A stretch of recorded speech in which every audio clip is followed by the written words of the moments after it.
ማስሩ ወሰዱሱ ለየካቲት በዛቲ ዕለት አይረፍ። ቅዱስ ኤፍሬም መታሰቢያው ነው። በረከቱ ጋራት ነው። በዚችም ዕለት የጴጥሮስና የሶፊያ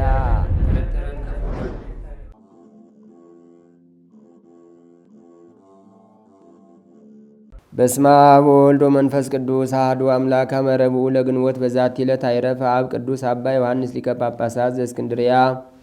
አንድ አምላክ በሚሆን በአብ በወልድ በመንፈስ ቅዱስ ስም ግንቦት 4 በዚች ቀን ለአባቶች ሊቃነ ጳጳሳት 29ኛ የሆነ የእስክንድርያ ሊቀ ጳጳሳት አባ ዮሐንስ አረፈ። እርሱም በእስክንድርያ አገር ነው። ከታናሽነቱም በአስቄጥስ በአባ መቃርስ ገዳም መንኩሶ በተጋድሎ ኖረ።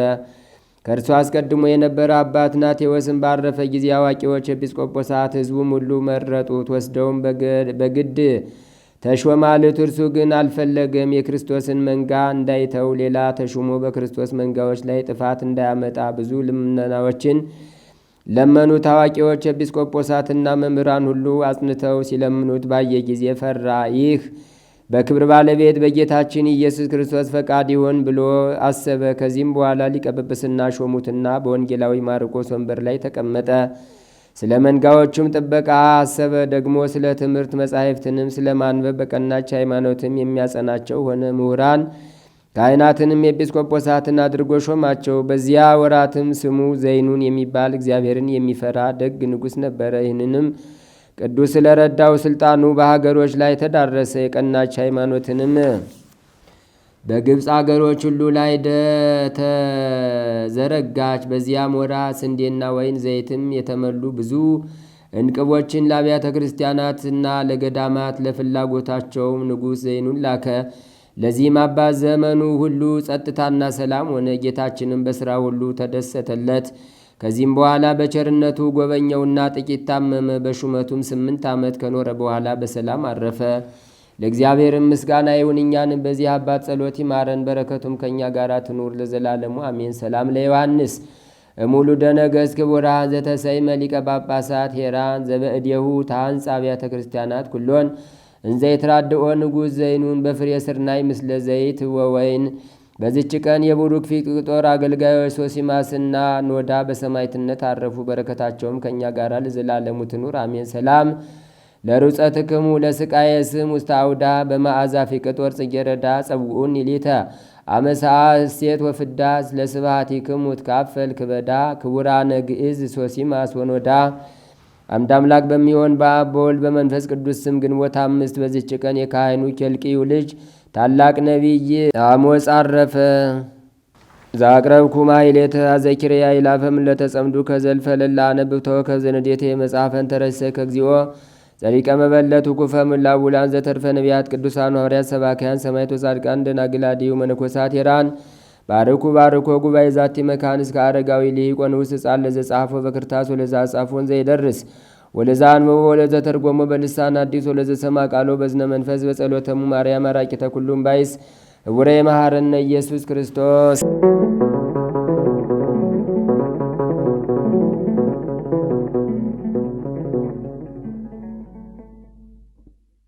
ተአምር ያህል እግዝእትነ ቅድስት ድንግል በክልኤ ማርያም ወላዲተ አምላክ ጸሎታ ወበረከታ ወምህረተ ፍቁር ወልዳ ያህሉ ምስለ ኩልነ ህዝበ ክርስቲያን ለዓለም ዓለም አሜን። ልመናዋ ክብሯ በእኛ ለዘላለም በእውነት ደርብና አምላክን የወለደች በድንጋሌ ሥጋ በድንጋሌ ነፍስ የጸናች ክብርት እመቤታችን ያደረገችው ተአምር ነው። አምላክን በወለደች በድንጋሌ ሥጋ በድንጋሌ ነፍስ በጸናች በክብርት እመቤታችን ስም የተሰራች አንዲት ቤተ ክርስቲያን ነበረች። ካህናትና ብዙ ሕዝብ በውስጧ ይኖሩ ነበር። የዛች ቤተ ክርስቲያን ጠባቂዋ ትዝህርተኛ ትዕቢተኛ ነበርና በንጽህና ሆኖ አያገለግልም ነበር። ኤጲስቆጶሱ ግን ዕለት ዕለት ይመክረው ይገስጸው በአደባባይ የሚዘልፈው ነበር። ያ ትዕቢተኛም የኤጲስቆጶስን ቃል አልሰማም፣ ምክሩንም አልቀበልም፣ ልቡናው በጎ ነገርን የሚጠላ በሰይጣን መርዝ ተነፍቷልና። በእንዲህ ያለ ክፉ ግብር ሳለ በ5ኛው ወር በ27 ቀን በዓልን ለማድረግ የተሰበሰቡ ሰዎች ለመባረክ በደገኛው በዓል ቀን እመቤታችን ከሰማይ ወረደች፣ ለኤጲስቆጶሱ በራእይ ታየችው። ያን ጊዜም ያን ትዝህርተኛ ጠባቂዋ ይጠሩት ዘንድ አዘዘች። ኤጲስቆጶሱም በአይነ ልቡና እያየ ሌላ በማያያት በረቂቅ ስልጣን መላእክት ገረፉት። በነጋም ጊዜ ኤጲስቆጶስ በራእይ ከሰማው ከእመቤታችን ከተግሳጽ ቃል የተነሳ እየተንቀጠቀጠና እያዘነ ሄደ። ያ ጠባቂ ወዳለበት በደረሰ ጊዜ ወደፊቱ ያመጡት ዘንድ አዘዘ። መልእክተኞቹም በሄዱ ጊዜ እንደ ሬሳ ወድቆ በግንባሩ ተደፍቶ አገኙት። ኤጲስቆጶስም ገብቶ በእርሱ ላይ የተደረገውን ነገር ጠየቀውና በካህናቷ ሁሉና በቤተ ክርስቲያን ላይ ስለታየው ከእመቤታችን ዘንድ ያገኘውን የቁጣ መከራና በእርሱ ላይ የተደረገውን ሁሉ ነገረው። ኤጲስቆጶስም መምህር ሆይ ስማ፣ አንተንም ያልታገሰችም ነበር አለው። እንደኔም መገረፍን ባልተወችህ ነበር። ነገር ግን እኔን ስለ ገጸስከኝና በአደባባይ ስለ ዘለፍከኝ ስለዚህ ትሩፋትህ እመቤታችን ይቅር አለችህ እንጂ። መምህር ሆይ እኔንም ይህ ፍዳ ያገኘኝ ምክርና ትእዛዝህን ስለተላለፍኩ ነው።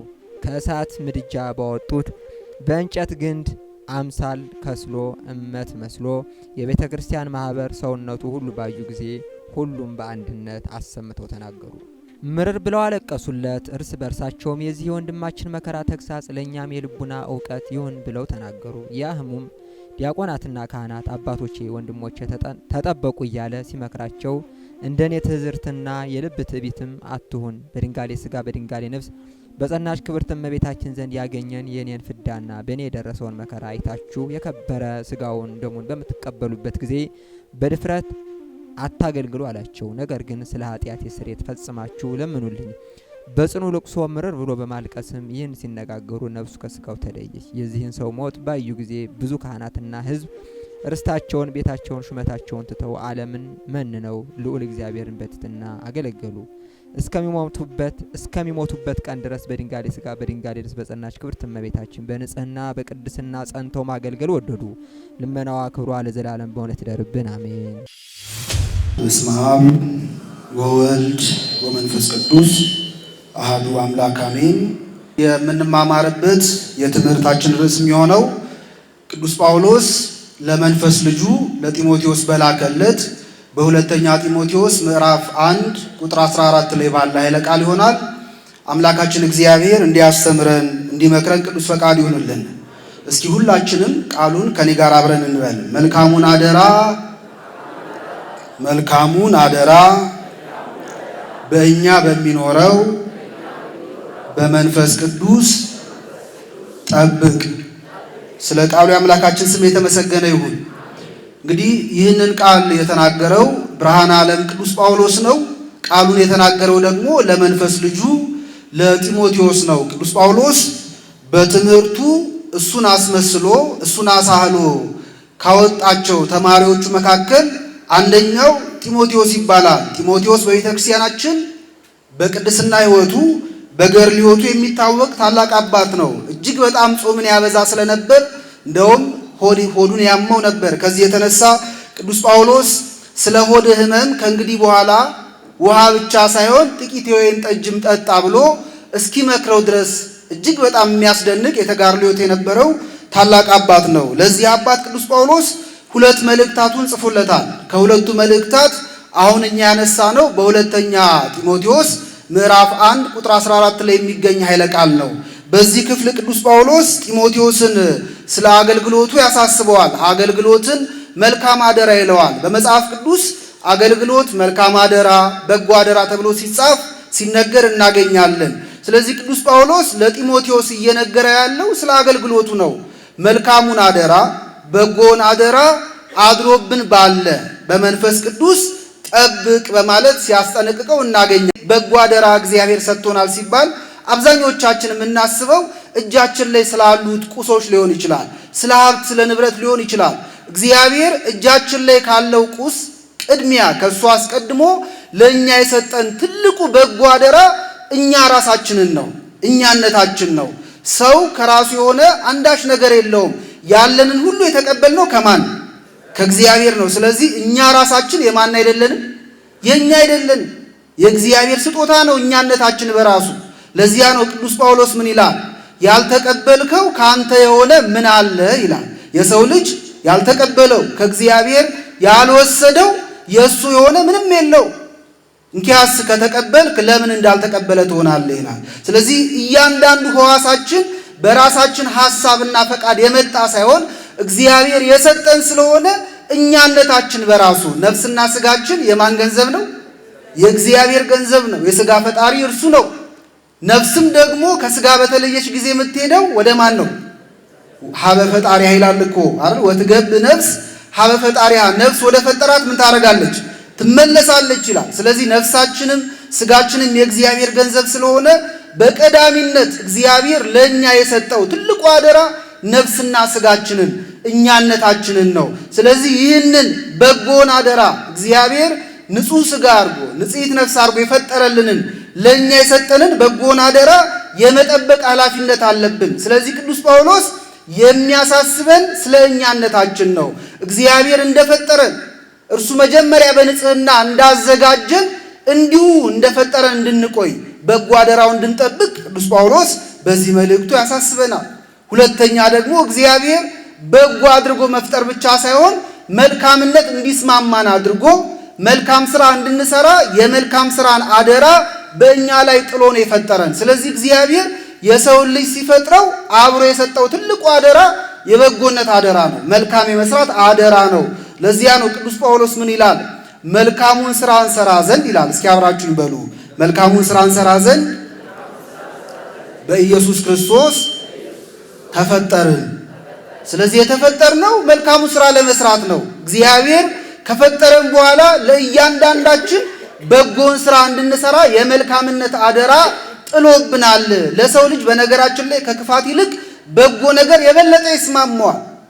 የሥነ ፍጥረት ሊቃውንት እንደሚናገሩት በመጽሐፈ መነኮሳት በአረጋዊ መንፈሳዊ ላይ እንደተቀመጠው እግዚአብሔር የሰውን ልጅ ሲፈጥረው እጅግ መልካም አድርጎ ነው የፈጠረው። በደረጃ እናስቀምጠው ብንል 10ቱ ማዕርጋተ ቅዱሳን አሉ። ከ10ቱ ማዕርጋተ ቅዱሳን 8ኛ ላይ ነበር ይሉናል ሊቃውንት፣ 8ኛ።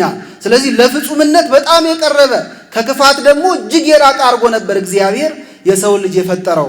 ሙሴ ስለዚህ ተፈጥሯችን ሲናገር እጅግ መልካም እንደሆነ አየ ይላል። ምን እንደሆነ? የሰውን ልጅ ከፈጠረ በኋላ እጅግ መልካም እንደሆነ አየ የሰው ልጅ። ስለዚህ እግዚአብሔር ለመልካምነት የሚስማማ ማንነትን ተፈጥሮን ሰጥቶ ነው ማለት ነው ያዘጋጀን። ስለዚህ እግዚአብሔር መልካምነትን በአደራ ለኛ ሰጥቶናል። ከኛ መልካምነትን ይጠብቃል። ቅዱስ ጳውሎስ እንዲህ ያለውን በጎነት እንድንጠብቅ እግዚአብሔር የጣለብንን አደራ እንድንወጣ ነው የሚያሳስበን። ስለዚህ መልካሙን ስራ ስሩ ይለናል። ነገር ግን የሰው ልጅ መልካም የሆነው በጎነቱን የሚጠብቀው በራሱ ስልጣንና ኃይል አይደለም። ቅዱስ ጳውሎስ ዝም ብሎ በጎቹ ነው አላለንም። አንዳንድ ቦታ ላይ እኮ ምክር ለለጋሹ ቀላል ነው ይባላል አይደል? እንዲሁን ማለት በጣም ቀላል ነው። ለምን እንዲህ አላደረክም ማለት በጣም ቀላል ነው።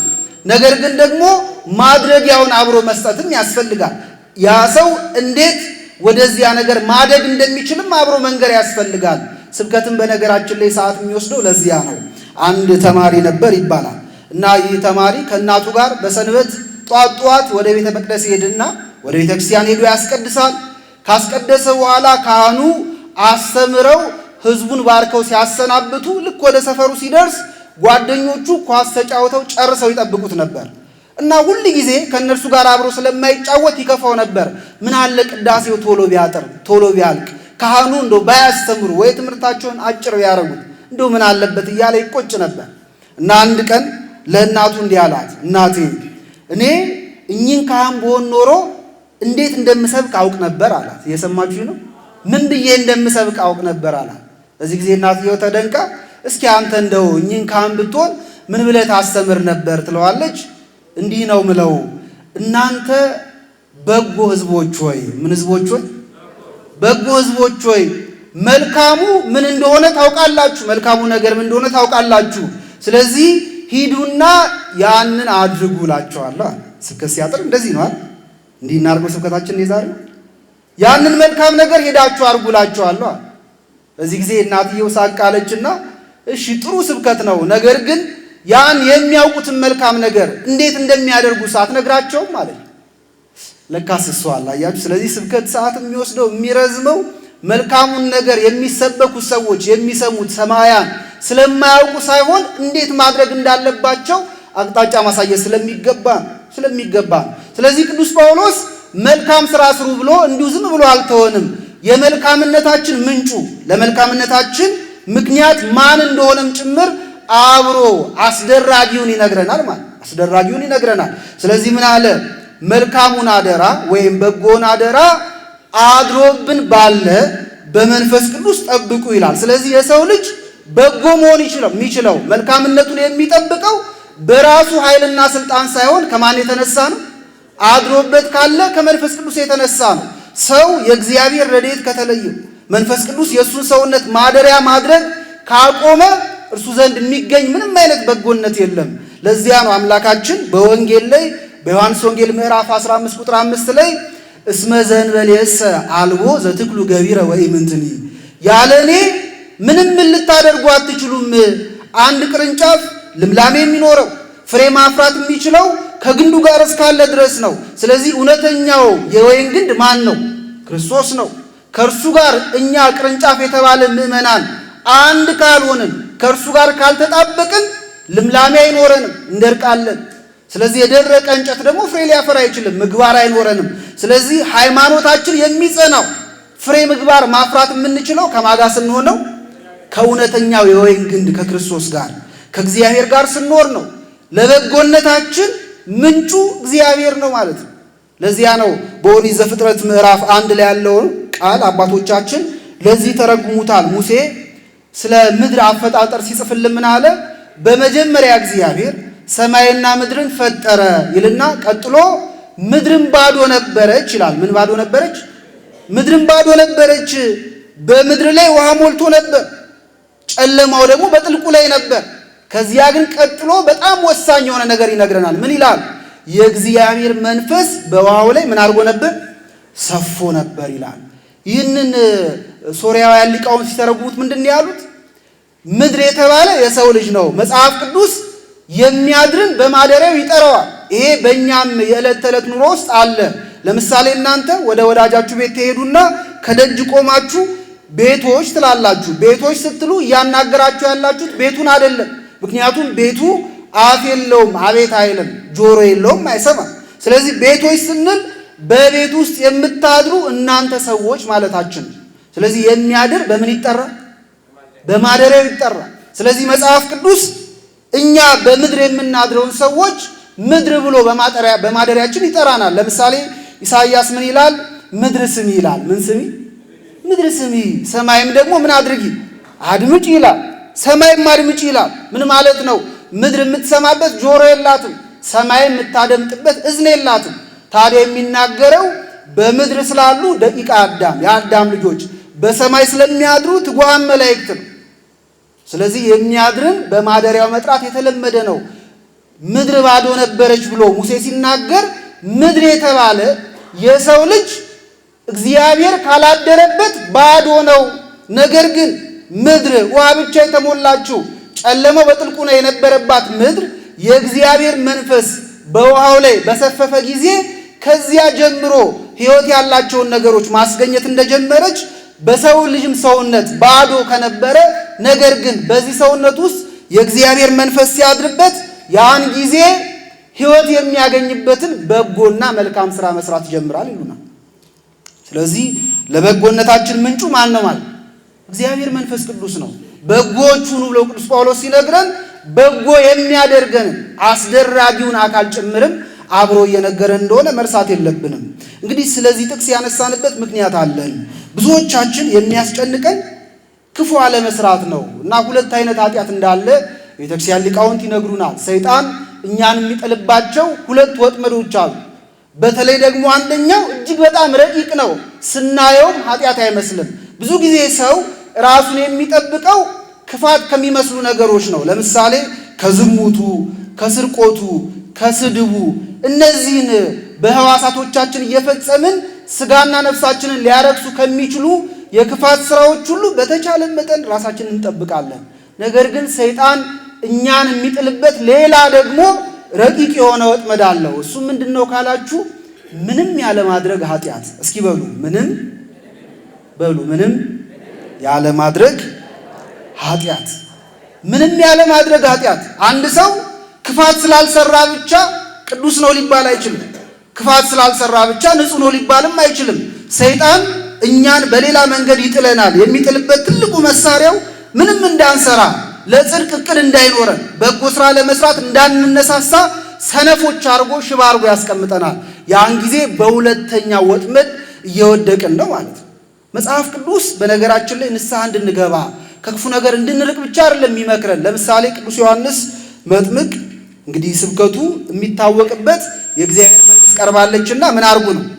ንስሐ ግቡ የሚለው ስብከቱ እጅግ ይታወቃል በእኛ ዘንድ። ነገር ግን ቅዱስ ዮሐንስ ንስሐ ግቡ ብቻ አይደለም ያለው። የእግዚአብሔር መንግሥት ቀርባለችና ንስሐ ግቡ ካለ በኋላ ቀጥሎ ምን ይላል? ለንስሐ የሚገባ ፍሬ አፍሩ ይላል። ለንስሐ ምን የሚያደርግ የሚገባ ፍሬ አፍሩ። ንስሐ ማለት አንድ ሰው በኃጢአትና በክፋቱ አዝኖ ተጸጽቶ ወደ እግዚአብሔር ሲመለስ የህሊና ለውጥ ሲያመጣ ነው። ነገር ግን እሱ ብቻ በቂ አይደለም። ለንስሐ ደግሞ የሚገባ ምን ማፍራት? ፍሬ ማፍራት፣ ምግባር ሊኖረን ይገባል። በጎ ሥራ መስራት አለብን። ቅዱስ ጳውሎስ አለመታዘዝን በመታዘዝ እንበቀለው እንዳለው ማለት። ስለዚህ የማይታዘዝ አመፀኛ የነበረ ሰው ንስሐ ሲገባ ስለዚህ አመፁ ተጸጽቶ በንስሐ አባቱ ፊት ኃጢአቱን ይናገራል። የንስሐ ፍሬ ሲያፈራ ደግሞ አለመታዘዝን በምን ይበቀላል? በመታዘዝ ይበቀላል። የንስሐ ፍሬ ማለት እንዲህ ነው። አንድ ሰው ሌባ ሆኖ የሌሎችን ገንዘብ እየወሰደ እየሰረቀ ሰዎችን የሚያሳዝን ከሆነ ንስሐ ሲገባ በንስሐ አባቱ ፊት አባቴ የሰዎችን ገንዘብ እየወሰድኩኝ አሳዝናቸው ነበር፣ አስቀይማቸው ነበርና እባክዎ ከእግዚአብሔር ጠይቀው ለምነው ያስታርቁኝ ብሎ ኃጢአቱን ይናዘዛል። የንስሐ ፍሬ ሲያፈራ ደግሞ ቀድሞ የእርሱ ያልሆነውን ገንዘብ እየወሰደ ሰዎችን ያሳዝን ነበር። አሁን ደግሞ የእነርሱ ባልሆነ ገንዘብ ደስ ይላቸው ዘንድ ገንዘቡን እያወጣ ለነዳያን ይመጸውታል ማለት። ይሄ የንስሐ ፍሬ ማፍራት ተብሎ ይጠራል። ስለዚህ መጽሐፍ ቅዱሱ ወደ ከኃጢአት እንድንሸሽ ብቻ ሳይሆን መልካም ሥራም እንድንሰራ ይነግረናል። ለዚያ ነው ቅዱስ ዳዊትም ተጋሃስም እኩይ ይላል፣ ከክፉ ነገር ራቅ ይላል። ስለዚህ ክርስቲያን ሁሉ ከክፉ ነገር መራቅ አለበት።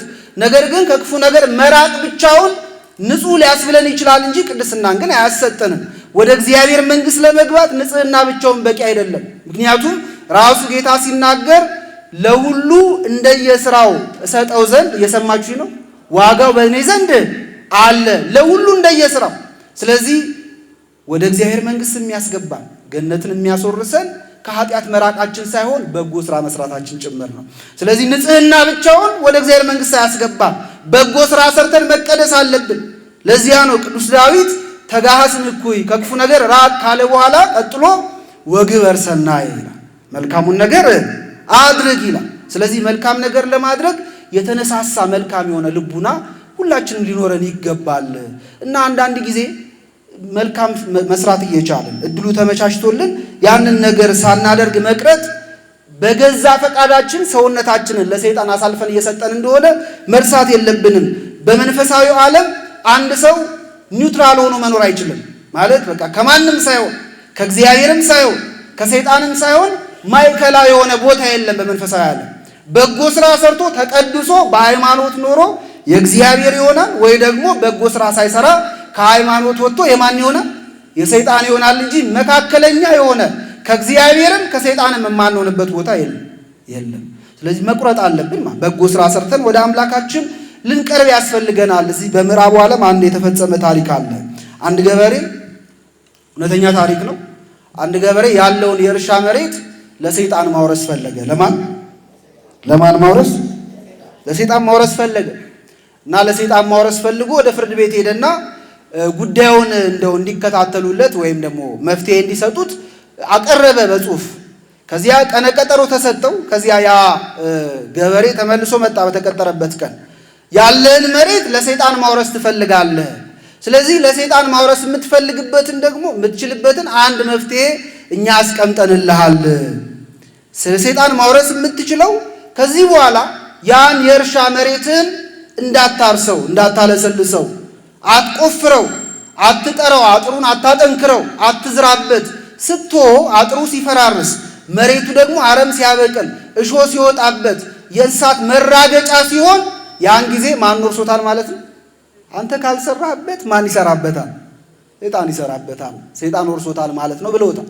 ይሄ ለኛ የሚያስተላልፍልን በጣም ትልቅ መልእክት አለ።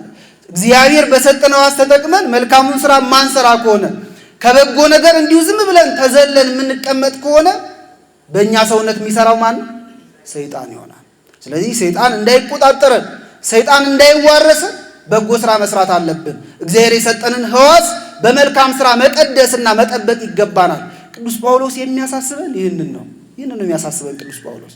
የሚገርማችሁ ክፉ ስለሰሩ ሳይሆን በወንጌል መልካም መስራት እየቻሉ ስላልሰሩ የተወቀሱ በጣም ብዙ አሉ። አሁን ብዙዎቻችን ንስሐ አባቶቻችን ፊት ቆመን ስንናዘዝ አባቴ እንዲህ በድያለሁ እንዲህ አጥፍቻለሁ እንላለን እንጂ እግዚአብሔር በጎ ስራ መስራት የምችልበትን እድል አመቻችቶልኝ ሀብት ንብረቱ እያለኝ ገንዘቡ እያለኝ ጊዜው እያለኝ ጤናው እያለኝ እኔ ግን እግዚአብሔር ባመቻቸልኝ በጎ እድል አልተጠቀምኩም፣ መስራት አልቻልኩም ብለን እንደ ኃጢአት ቆጥረን የምንናዘዝ በእውነት ስንቶቻችን አይመስለንም? ኃጢአት። ቅዱስ ያዕቆብ ግን ምን ይላል? በጎውን ነገር ወይም መልካሙን ነገር አውቆ ለማያደርግ ለእርሱ ምን ይሆንበታል? ኃጢአት ይሆንበታል ይላል። መልካሙን ነገር አውቆ አለማድረግ ኃጢአት ነው። በእውነቱ መልካሙን ነገር ሰምቶ ቸል ማለት፣ ወደ ሥራ አለመተርጎም ያስፈርዳል። ስለዚህ ማሰብ አለብን በጎ ሥራ ለመስራት በወንጌል ላይ ሌላ ምንም አይነት ጥፋት ሳይኖርባቸው ሰው ሳይሰድቡ ክፉ ነገር ሳይናገሩ መልካም ሥራ መስራት እየቻሉ ስላላደረጉ የተወቀሱ በጣም ብዙ አሉ። ለአብነት ሁለቱን ላንሳላችሁና ትምህርታችን እንጠቅላለን። የመጀመሪያው በሉቃስ ወንጌል ምዕራፍ 10 ላይ በምናገኘው ምሳሌ ውስጥ ያለ ትምህርት ነው። አምላካችን ክርስቶስ ስለ ባልንጀርነት ተጠይቆ አንድ ምሳሌ ሰጥቷቸው ነበር። ምን አለ? አንድ ሰው ከኢየሩሳሌም ወደ ኢያሪኮ ሲወርድ በመንገድ ወንበዴዎች አገኙት። እነዚያም ወንበዴዎች ደብድበው ገፈው አቁስለውት በሕይወትና በሞት መካከል ጥለውት ሄዱ። ያ የተደበደበው ሰው ተኝቶ ያቃስት ነበር። ከዚያ እሱ በተጣለበት መንገድ ላይ አንድ ካህን መጣ፣ አየውና ገለል ብሎ አለፈ ይላል። ከዚያ ደግሞ ሌዋዊ መጣ፣ ሌዋዊውም ባየው ጊዜ ገለል ብሎ አለፈ። በሦስተኛው ግን ሳምራዊ መጣ፣ ሳምራዊው ሲያየው አዘነለት ይላል። ምን አረገለት? የታመመን ሰው ለመርዳት መጀመሪያ እኮ የሚያዝን ልቡና ያስፈልጋል። የወደቀን ለማንሳት፣ የተቸገረን ለመርዳት፣ በጎ ሥራ ለመስራት የሚያዝን ልብ ያስፈልጋል። እግዚአብሔር ለሁላችን የሚያድለን። አይቶ አዘነለት። ወደ እርሱ ቀረበና በቁስሎቹ ላይ ዘይት አፈሰሰለት፣ በወይን ጠጅ አጠበው። ከዚያ በኋላ በጨርቅ ጠቅልሎ ቁስሎቹን በአህያው ላይ ጫነውና ወደ እንግዶች ማረፊያ ወስዶ በእንግዶች ማረፊያ ጠባቂ ለነበረው ሰው አደራ ሰጠው። እኛ የምንፈልገው ይህን ታሪክ ብቻ ነው። እስኪ በዚህ ታሪክ ውስጥ ልብ ብላችሁ መርምሩ። ማን ነው ጥፋተኛ? የእነዚያን ሰዎችም የተወቀሱትን ሌዋዊውና ካህኑ ምን አጠፉ? በእውነቱ ያን የታመመውን ሰው ንቀውት ተጸይፈውት አለፉ አይልም። ክፉ ነገር ተናገሩትም አይልም። እነዚህ ሰዎች አይተው ገለል ብለው ማለፋቸው ግን አስወቅሷቸዋል። በእውነቱ ገለል ብለው ለማለፋቸው በነገራችን ላይ ቢጠየቁ መልስ መስጠት ይችላሉ። ሁለቱም አገልጋዮች ናቸው አይደል? ካህንና ሌዋዊ። ስለዚህ ሁለቱም የሚሄዱት ወደ ኢየሩሳሌም ይሆናል። መቅደስ ወደ ታነጸበት የአገልግሎት ዕጣ ክፍላቸው ደርሶባቸው በመቅደስ እግዚአብሔርን ሊያገኙ ሊያገለግሉ ወደዛ እየሄዱ ይሆናል። እና ለምንድን ነው ያረዳችሁት? ታሞ እያቃሰተ ይህን ሰው ለምን አለፋችሁት ቢባሉ ኖሮ አይ እኔ እኮ ብረዳው ደስ ይለኝ ነበር፣ ግን የአገልግሎት ሰዓት ደርሶብኛል፣ እሱን ልርዳው ብዬ ብቆም ሰዓት ያልፍብኛል ሚል ምክንያት ሊያቀርቡ ይችላል። እና በጣም የሚገርም ነው። እኛም እንደዚሁ እኮ ነው። እግዚአብሔር ግን የሚገኘው በመቅደስ ብቻ ነው አይደለም? እግዚአብሔርን አንድ ሰው የሚያገኘው በመቅደስ ብቻ አይደለም። ከመቅደስም ውጪ በደጅ በተጣሉ ነዳያን ዘንድ እግዚአብሔር አለ የለም? እግዚአብሔር አለ። በእውነት እኛ ዛሬ ቅዳሴ ለማስቀደስ ወደ ቤተ ክርስቲያን ስንገሰግስ፣ ኪዳን ለማድረስ ወደ ቤተ ክርስቲያን ስንገሰግስ ያለፍናቸው ስንት ነዳያን አሉ። የቅዳሴው ሰዓት እንዳይረፍድብን አይደል? የኪዳኑ ሰዓት እንዳይረፍድብን የእኛን እርዳታ እየፈለጉ ታመው ወድቀው እያቃሰቱ እርዱኝ እያሉ ጊዜ የለኝም ብለን አልፈናቸው የርናቸው በጣም ብዙ ችግረኞች አሉ። በእውነት እግዚአብሔር በእነዚያ ሰዎች ሰውነት ውስጥም እንዳለ መርሳት የለብንም። ለእነሱ የምናደርገው ቸርነት ለማን የሚደረግ ነው? ለእግዚአብሔር የሚደረግ ነው። ስለዚህ እግዚአብሔርን በእነርሱ በኩል ሲጠይቅ አልፈው እንዴት ነው መቅደስ የምታገኘው? እግዚአብሔርን አልፎ ወደ እግዚአብሔር ጉዞ የለም፣ በእውነቱ የለም። ስለዚህ ይህን ማሰብ አለብን። እነዚህ ሁለት ሰዎች የተወቀሱት በጎ መስራት እየቻሉ እግዚአብሔር እድሉን አመቻችቶላቸው እነሱ ግን ስላልተጠቀሙበት በጎ ስራ ስላልሰሩ ነው። ስለዚህ በጎ አለመስራት ክፉ ማድረግ አይደለም፣ ክፉ አላደረጉም። በጎ ነገር ግን አለመስራት እንደሚያስወቅስ አምላካችን በእነዚህ ሁለት ሰዎች ታሪክ ውስጥ ያሳየናል። የመጨረሻው በሉቃስ ወንጌል ምዕራፍ 16 ላይ ያለው ታሪክ ነው። ሉቃስ 16 ላይ ስታነቡ አልዓዛርና ነዌ ስለሚባሉ ሁለት ሰዎች ተጽፎ እናገኛለን። አልዓዛር ድሃ የነበረ ሰው ነው። ሰውነቱ ሁሉ በቁስል የተወረረ ነው። የሚበላው የሌለው ታማሚ የነበረ ሰው ነው። ነዌ ደግሞ በጣም ባለጠጋ፣ ቀጭን የተልባ እግር የሚያደርግ የሚለብስ በጣም የተቀማጠለ ሕይወት የሚኖር የነበረ ሰው ነው። አምላካችን ክርስቶስ ይህንን ታሪክ ተርኮታል። ታሪኩ ፓራብላ አይደለም፣ ዝም ብሎ ምሳሌ አይደለም። ምሳሌ ቢሆን ኖሮ አምላካችን ክርስቶስ ስም አይጠቅስም ነበር። በወንጌል ላይ ያሉ ለማስተማሪያነት ብቻ የቀረቡ ምሳሌዎችና እውነተኛ ታሪኮች የሚለዩት ለምሳሌ ስም አይጠቀስም፣ ለእውነተኛ ታሪክ ግን ስም ይጠቀሳል። በዚህ ክፍል አልዓዛር የሚባል ሰው እንዳለ አምላካችን ክርስቶስ ነገረን። በኋላ ደግሞ አብርሃምንም ያነሳዋል። ስለዚህ እውነተኛ ታሪክ ነው እና አልዓዛር በድህነት ይኖር ነበር። የሚበላው እየቸገረው፣ ቁስሎቹን ውሻ እየላሰው እየተሰቃየ ይኖር ነበር። ነዌ ደግሞ በጣም የተረፈው ቀጭን የተልባ እግር የሚያደርግ የሚቀማጠል የሚበላው የተረፈውና ከሚተርፈው ደግሞ የሚደፋ የነበረ ሰው ነው እና እነዚህ ሁለቱም ሰዎች መሞት ስለማይቀር ሞቱ። ድሃው አልዓዛር ሞተ። በሞተ ጊዜ እግዚአብሔር በይባቤ መላእክት ነፍሱን ወደ አብርሃም እቅፍ በአብርሃም እምነት ወደምትወረሰው ርስት ወይም ደግሞ ወደ እረፍት ቦታ፣ በዚያ ጊዜ ገነት ባትከፈትም ወደ እረፍት ቦታ እሱን ያመኑ ሰዎች አይሰቃዩም ነበር፣ በሱ እጅ ነበር የሚሆኑት። ስለዚህ ወደዚያ እንድታርፍ አደረጋል። ባለጠጋው ነዌ ደግሞ ሞተ። በሞተ ጊዜ ተቀበረ ይለናል። ታሪኩን ሲያሳጥረው ትመለከታላችሁ። የባለጠጋ ሰዎች በተለይ ድሆችን የማይረዱ በጎን ነገር የማያደርጉ ከሆነ በሰማይ የሚኖራቸው የሕይወት ታሪክ በጣም አጭር ነው። ሞቱና ምን አደረጉ? ሞቱና ተቀበሩ። ስለዚህ ሞተ ተቀበረ ይላል። ሞተና ተቀበረ። በኋላ ግን መመርመር ጀመረ፣ ተመረመረ። ያ የባለጠጋ የነበረው በምድር ይመቸው የነበረው ሰው ወደ ሲኦል ወረደ። ድሃ የነበረው ደግሞ በሕመም በቁስል ይኖር የነበረው ሰው ደግሞ ወደ አብርሃም እቅፍ ገብቷል።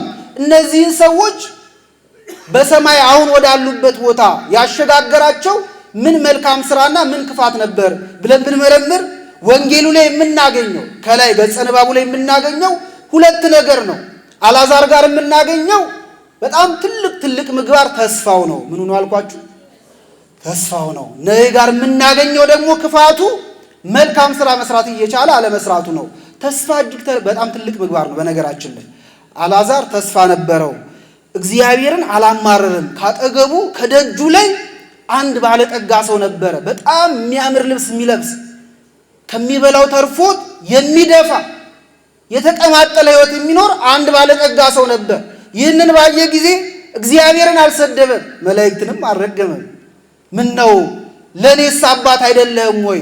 እኔ እንዲህ በቁስል ተይዤ እየማቀቁ በረሃብ ስሰቃይ ለእርሱ ደግሞ ከሚበላው የሚተርፈውን ትሰጠዋለህ፣ እንዴት እንዲህ ታደርጋለህ ብሎ የእግዚአብሔርን መጋቢነት ጥያቄ ውስጥ አላስገባም። ለእኔ አምላክ አይደለህም ወይ ብሎ ከእግዚአብሔር ጋር ግብግብ አልፈጠረም። በእውነቱ ተስፋ ነበረው። እግዚአብሔር ነገሮችን ሁሉ ለመልካም ለበጎ እንደሚያደርግ ተስፋ ነበረው። በተስፋ ይኖር ስለነበረ ይህ ተስፋው ወደ አብርሃም እቅፍ እንዲገባ አድርጎታል። እየሰማችሁን? ትልቅ ምግባር። ነዌ ደግሞ ያንን ድሃ ይንቀው እንደነበረ፣ ሲወጣ ሲገባ ይሰድበው እንደነበር፣ ይነቅፈው እንደነበር አልተጻፈም። ብቸኛው የነዌ በደሉ እኛ የምናውቀው ገጸ ንባቡ ላይ ያለውን ነው የምነግራችሁ። እሺ፣ ሌላ ዝርዝር ሊኖረው ይችላል፣ ግን በገጸ ንባቡ ላይ የምናገኘው ብቸኛው ጥፋቱ ሲወጣ ሲገባ ያንን ድሃ እየተመለከተው ከሚበላው አይደለም፣ ተርፎት ከሚደፋው ፍርፋሪ ከሚለብሰው አይደለም፣ አልለብሰውም ብሎ በቁም ሳጥን ካስቀመጠው ልብሶቹ ለዚያ ድሃ መስጣት ነበረበት። ለድሃው ግን አልሰጠውም፣ በቸርነት አላሰበውም። ስለዚህ እግዚአብሔር ስለዚህ ነገር ሲቀጣው ትመለከታላችሁና ሰው ክፉ ስላደረገ ሳይሆን በጎ ስራ መስራት እየቻለ ያንን በጎ ነገር ስላላደረገ እግዚአብሔር ይቀጣዋል። ስለዚህ እግዚአብሔር ብዙ አጠገባችን የሚያስቀምጥልን በጎ እድሎች አሉ። መልካም ስራ እንድንሰራ እድሎችን ያመቻችልናል። ዛሬ ጉባኤ ተሰርቶ እናንተ ወደዚህ እንድትጠሩ ሲደረግ እነዚህ ወንድሞቻችን ለእኛ በጎ እድል እየፈጠሩን ነው። መልካም እንድንሰራ ወደ እግዚአብሔር መንግሥት የምንገባበትን ወደ ቅድስና የምንቀርብበትን ለአምላካችን ቅርብ የምንሆንበትን በጎ ዕድል እያመቻቹልን ስለሆነ ይህንን መርሳት የለብንም። በዳግም ምጽአት ጊዜ ጥያቄው የት ነበርክ ምን ሰራ ነው። ነፍሳችን የምትጠየቀው አይቴ ነበርኪ ወምን ተገበርኪ ነው። የት ነበርሽ ምን ሰራሽ? ስለዚህ ለዚህ ጥያቄ መልስ የሚሆነን ነገር የምናከማቸው በእንዲህ ያሉ ዕድሎች አማካኝነት ነውና እግዚአብሔር አምላካችን ከዚህ በጎ ዕድል እንድንጠቀም በጎ ስራ ለመስራት የሚነሳሳ ልቡና ለሁላችንም ይስጠን። የሰማነውን በልቡናችን ያሳድርብን። አምላካችን ኢየሱስ ክርስቶስ የሰማነውን በዝን ልቡናችን ይጻፍብን። ከቅዱሳን ረድኤት በረከት ያሳትፈን። ሰላም ቀን ያውለን። በዓሉን የበረከት በዓል ያድርግልን። አምላካችን ቅድስት ተዋሕዶ ሃይማኖታችን አስፋልን። ምእመናንን በሃይማኖት አበርታልን። የሰላም አምላክ ሰላምን ስጠን።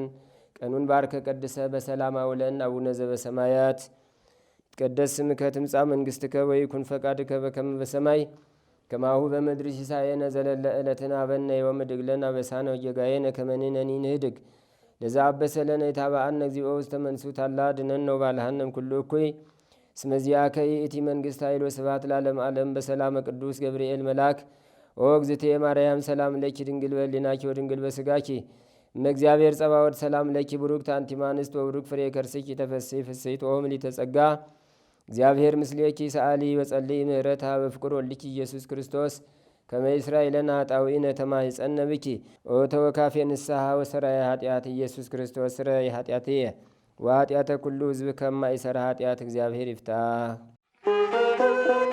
ንቁ ሚዲያ ለተመልካቾቹ ከሚያደርሳቸው ዕለታዊ ሳምንታዊና ወርሃዊ ዝግጅቶች መካከል የየዕለቱን ስንክሳር ወርሃዊና ዓመታዊ የቅዱሳን ገላትና ድርሳናትን በኢትዮ ማህበር የዩቲዩብ ቻናል ያቀርባል። የየዕለቱን ስንክሳር ባሉበት ሆነው በማድመጥ እንዲሁም ወርሃዊና ዓመታዊ የቅዱሳንን ዜና ሕይወታቸውን በማድመጥ ከቅዱሳኑ በረከትና ረድኤት እንዲያገኙ ንቁ ሚዲያ የሁል ጊዜ ምኞቱ ነው። በየዕለቱ የሚለቀቁ ዜና ቅዱሳንን ላይክ፣ ሼርና ሰብስክራይብ በማድረግ አገልግሎቱን ይደግፉ። ንቁ ሚዲያ ርቱ የቤተ ክርስቲያን ልሳን